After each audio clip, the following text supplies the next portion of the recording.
Most people are shocked when they find out that ADHD cannot just be solved by taking a pill. Yes, the way that you treat ADHD is by giving somebody a pill that they take every day at the same time, but that one pill does not solve all of the issues with ADHD. I wish that was the case. As somebody who has ADHD myself, my life would be so much easier. My patients' lives would be so much easier if we could just take one pill and it would solve everything. However, when you take this pill, even though it allows you to focus, you could focus on the wrong thing. And that's the problem with ADHD in the first place. It's that we're able to focus. We just focus on the wrong things.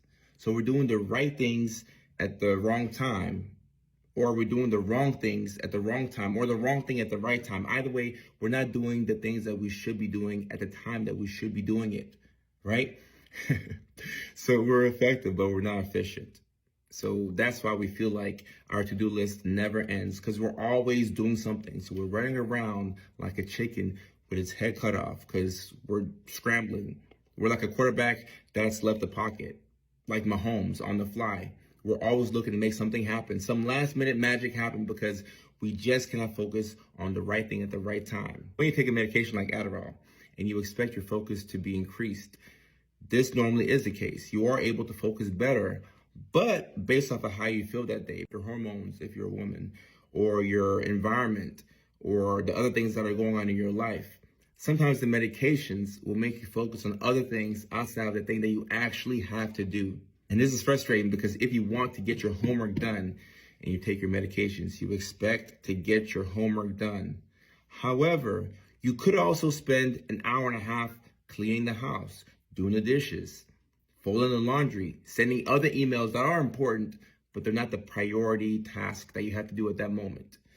The good thing about this is that you're still getting things done. So we're happy about that. We've solved one problem. We're getting something done in some area of our life.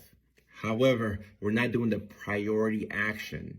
So we're still stressed and we're still frustrated. When you take a medication like Adderall, it's going to increase a couple of chemicals, specifically norepinephrine and dopamine. Dopamine helps with motivation. So now you're finally able to start a task. And norepinephrine helps with executive function. So now you can see things through.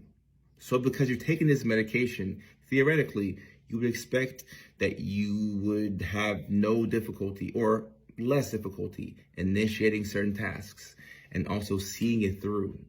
This is true. But because you still have ADHD, something else may catch your attention. It might be more interesting. And now you start that thing and you see that thing through. This happens, it's important to understand that your medications are working, but it can be helpful to take a step back and ask yourself a very simple question. Is this thing that I'm doing at this particular time helping me out with my main goal right now? If your goal is to get your history homework done and you're cleaning your house and your house happens to be dirty, you're doing a good job. You're doing a great job. But you could be using your time in a better way if you just swap those two tasks. We do the history work first, and then we clean the house later. But because we have ADHD brains and there's no telling how we're gonna feel on a specific day, it may just be more exciting to play NBA Youngboy and clean the house. So we do that first, and then we do the homework second. But if we can just swap the order in which we do things, bingo, we finally found the magic. And now we kill two birds with one stone.